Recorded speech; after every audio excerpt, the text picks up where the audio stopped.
You are listening to RudolfSteinerAudio.com. This is a set of essays by Rudolf Steiner for introductions to Goethe's scientific writings. It's entitled Nature's Open Secret. This is Chapter 6, entitled Goethe's Way of Knowing. Johann Gottlieb Fichte sent Goethe the first section of his titled Theory of Science in June 1794. On June 24th, Goethe replied to the philosopher, quote, "For my part, I will owe you a tremendous debt of gratitude if you finally succeed in reconciling me with philosophers, whom I have never been able to do without, but with whom I have never been able to feel united." Close quote. What the poet was asking of Fichte he had sought earlier from Spinoza, as he would later from Schelling and Hegel, a philosophical worldview that corresponded fully with his own way of thinking. But none of the philosophical approaches he encountered satisfied him completely. This makes our task all the more difficult, for we intend to approach Goethe from a philosophical perspective. If he had claimed a scientific stance, we would refer to it, but this is not the case. Thus our task is to consider all of the poet's work that is available, discern its philosophical center, and sketch its salient features. We maintain that the correct approach to this matter is to follow a line of thought based on German idealistic philosophy, which tried in its way to satisfy the same highest human needs to which Goethe and Schiller devoted their lives. It arose from the same cultural movement, and is therefore much closer to Goethe than the views that generally dominate science today. From this philosophy, we will be able to construct a view from which Goethe's poetic and scientific works can be derived. We would never be able to do this on the basis of contemporary tendencies in science. Today we are very remote from the way of thinking inherent in Goethe's nature. It is indeed true that we have advanced in every area of culture, but it can hardly be maintained that this has also been an advance in depth. In the end, the significance of an era can be measured only by its progress in terms of depth. One is inclined to say, however, that our age is best distinguished by its wholesale rejection of the possibility of any real human deepening. We have become faint-hearted in all areas, especially in our thinking and will. When it comes to thinking, there is an endless accumulation of information, but there is no courage to place it into the context of a comprehensive scientific view of reality. German idealistic philosophy, on the other hand, is accused of being unscientific because it had such courage. Today, people want to perceive with their senses, but not think. All confidence in thinking has been lost. Thought is considered incapable of penetrating into the mysteries of the world and of life. People have resigned themselves completely to living without any solution to the great riddles of existence. The only thing considered possible is to create a system out of what is provided by sensory experience. Footnote: Since Steiner's time, this scientific approach has been refined through systems theory and quantum mechanics, and an immense amount of empirical research has been done. There has been no progress in depth, however, because, as Steiner pointed out 100 years ago, the central constitutive role of thinking in creating our insight into reality has not been recognized. Editor, end of footnote. We forget that this perspective leads us to a position believed to have been overcome long ago. When deeply considered, the rejection of all thinking and the exclusive reliance on sensory experience are based on the same kind of blind faith in revelation that we find in religions. Ultimately, such faith rests merely on the fact that we are asked to believe what the churches hand down as ready-made truths. Thinking may strive to penetrate to their deeper meaning, but it lacks the capacity to approach the truth, to penetrate to the depths of the world through its own power. What does a science limited to sense experience require of thinking? That it consider the factual information and then interpret and arrange it. The independent power of thinking to penetrate to the core of the world is denied by this science. Theology, on the one hand, demands blind subjection of one's thinking to the dictates of the church. Science, on the other, demands blind subjection to the dictates of the senses. In either case, independent, deeply insightful thinking counts for nothing. Empirical science forgets that thousands upon thousands of people may have observed a sense-perceptible fact and passed it by without noticing anything remarkable about it. Then along comes someone who sees it and perceives within it the working of an important law. How do we explain this? The discoverer must have been able to look in a way that was different from those who came before. The discoverer perceived the fact with different eyes, had a certain thought about how to relate that fact to others, about what was significant in it and what was not. In this way, those who make scientific discoveries comprehend and order their experience through thinking, and consequently see more than others do. They see with the eyes of the Spirit. All scientific discoveries stem from the circumstance that the observer is able to observe in a way that is guided by the right thought. It is natural that thinking should guide observation, but it cannot do so when the researcher has lost confidence in it and does not understand its scope and significance. Empirical science helplessly roams the world of phenomena. The world becomes for it a confusing multiplicity of particulars because it lacks the energy of thought to penetrate its experience. People speak of limits of knowledge today because they fail to understand the task of thinking. They lack a clear view of what they wish to achieve and doubt their ability to achieve it. If someone were to come today and show us the solution to the mystery of existence, we would gain nothing from it, because we would not know what to make of it. It is exactly the same with our will and our actions. People are unable to set themselves a definite life task that they can actually accomplish.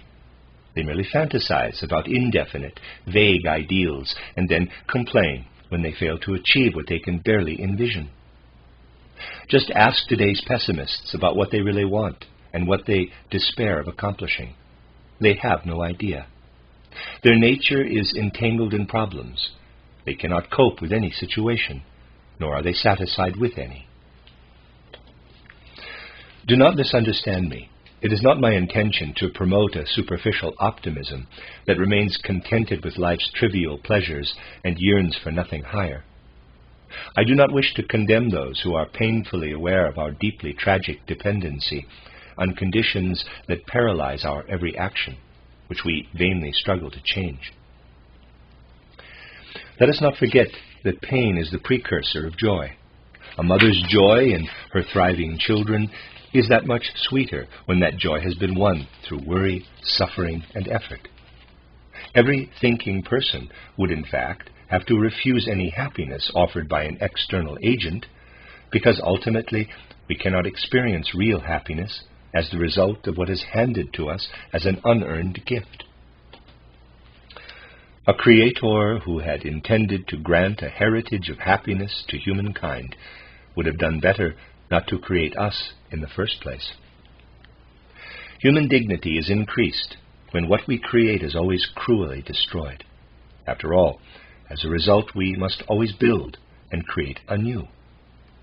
Our happiness lies in doing and in our accomplishments. Revealed truth is like unearned happiness. Our human dignity depends on our seeking the truth ourselves, guided neither by sensory experience nor by revelation.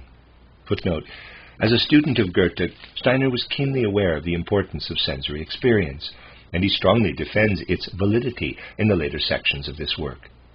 Here, however, he is making the same point as in the above example of the discovery of a scientific law. Only through our own thinking activity can we approach true reality. Editor. End of footnote. Once this has been thoroughly recognized, revealed religions will have played themselves out. People will no longer look for revelations from God, nor hope for freely bestowed blessings. They will want knowledge gained through their own thinking, and happiness created through their own efforts.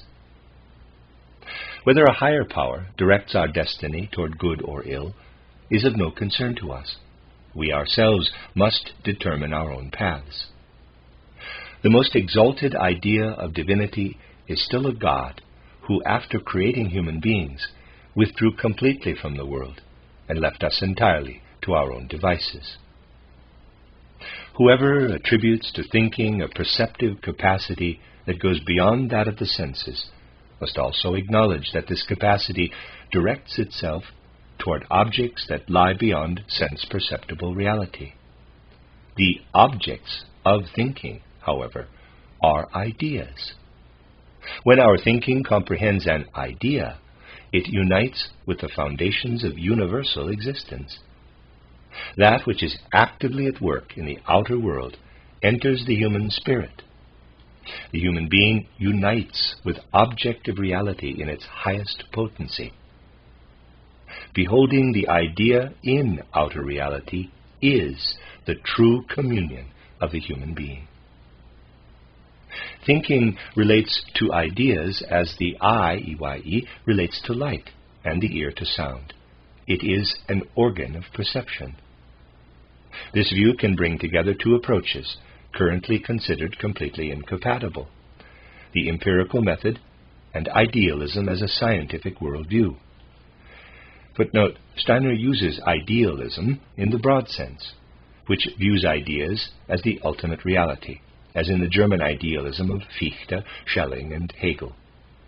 This view also includes moral idealism, as implied by the English use of the word. By uniting empirical method with idealism, Goethe's scientific view bridges the gap between the two. Editor, end of footnote. It is generally believed today that the acceptance of the empirical method necessarily leads to the rejection of idealism. This is certainly not true. Of course, this must be our conclusion if we believe the senses are our only organs for perceiving objective reality. The senses provide only those relationships between things that can be reduced to mechanical laws.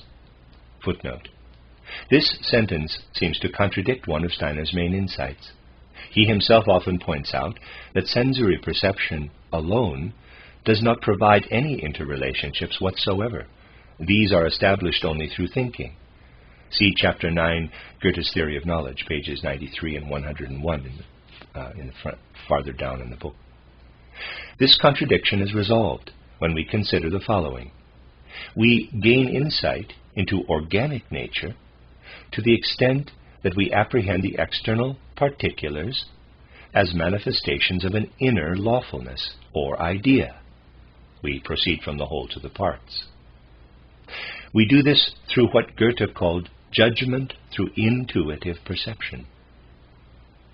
When we observe the particulars in and of themselves, however, this relationship to the idea is lost, and we then resort to explaining their behavior as arising through mechanical cause and effect.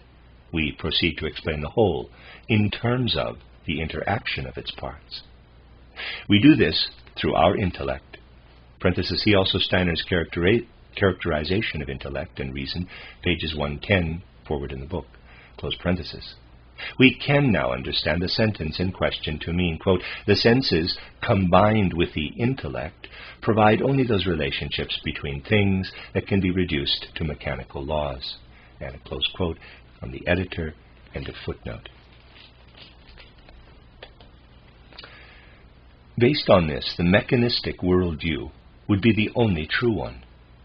This view, however, makes the error of simply ignoring other equally objective elements of reality that cannot be reduced to mechanical laws. What is objectively given does not in any way coincide with what is given to the senses, as the mechanistic view maintains. What is given to the senses is only half of the given. The other half consists of ideas, which are also objects of experience, admittedly of a higher experience, and accessible to the organ of thinking. Ideas can thus also be attained through the inductive method. Contemporary empirical science follows an entirely correct method. It adheres to the given, but adds the inadmissible stipulation that this method must lead to sense-perceptible, factual results. Rather than limiting itself to the question of how we arrive at our views, it determines from the outset what the nature of these views must be. The only satisfactory scientific approach is an empirical method that leads to ideas as its results. This is idealism, not the kind that pursues a vaguely fantasized universal oneness, but one that attempts to apprehend the concrete idea of reality with the same certainty of experience with which today's extremely exact sciences seek facts. Footnote. Steiner describes Goethe's scientific method more concretely in Chapter 7, page 83, and in Chapter 10, Part 1, editor, end of footnote. By approaching Goethe with these views, we believe that we are penetrating to the very nature of his being. We hold to idealism, but base its development not on the dialectic method of Hegel, but on a higher, more purified empiricism. A similar view also underlies Edward von Hartmann's philosophy. Footnote, Edward von Hartmann, 1842 to 1906, German philosopher, who synthesized the views of Schopenhauer, Kant, and Hegel into a doctrine of evolutionary history based on conflict between the unconscious will and conscious reason. He is generally considered a pessimist, though he shared Hegel's broader sense of optimism. See also Steiner's discussion of Hartmann in his autobiography, Chapter 16, Chapter 6 in earlier editions, editor, end of footnote. He searched for the ideal unity in nature as it yields itself in a positive form to a content-filled thinking. He rejected the merely mechanistic view of nature and hyper-Darwinism, which clings to outer appearances. In science, he established a concrete monism. He looked for concrete ideas in history and in aesthetics. In all of this, he followed empirical, inductive methods. Hartmann's philosophy differs from mine only with regard to the question of pessimism and his metaphysical emphasis on the unconscious, which we will consider later. What Hartmann presents as the grounds for pessimism, the view that nothing in the world can fully satisfy, that dissatisfaction always outweighs pleasure, is precisely what I would call our good fortune as human beings. To me, what he offers merely proves that it is useless to pursue happiness. Indeed, we must give up all such efforts and find our life's purpose in selflessly accomplishing the idealistic tasks established by our reason. What else can this mean but that we should seek our happiness only in the unceasing activity of creating? The only people who ever manage to fulfill their destiny in life are those who are active, indeed only those who are magnanimous in their actions, with no desire for reward. It is foolish to desire a reward for our activity. There is no real reward. These are the insights upon which Hartmann ought to build. He should point out that under such circumstances, there is really only one possible motive for our actions. Once the prospect of attaining a desired goal falls away, the motivating force cannot be anything but selfless devotion to the object itself. It can only be love. only action that arises from love can be moral. In science, our guiding star must be the idea. In our actions, it must be love. And this brings us back to Goethe. Quote, "An active human being is concerned with doing the right thing, not about whether the right thing happens. The art of living involves giving up our existence in order to exist." From Verses in Prose. Close quote. I did not arrive at my worldview only by studying Goethe, or Hegel for that matter. I began with the mechanical, naturalistic worldview. Then I realized that intensive thinking renders such a perspective untenable. Proceeding strictly according to scientific method, I found that objective idealism is the only satisfactory worldview. My title, Theory of Knowledge, shows how thinking, when it comprehends itself and does not contradict itself, arrives at this view. Then I found that this objective idealism, in its fundamental thrust, fully permeates Goethe's worldview. Indeed, for years my own views have developed parallel with my study of Goethe, and I have never found my basic outlook to conflict in principle with Goethe's scientific work. If I have succeeded, at least in part, first in developing my point of view so that it comes to life in others as well, and second in convincing them that this really is Goethe's position, then I consider my task fulfilled. The end of chapter 6.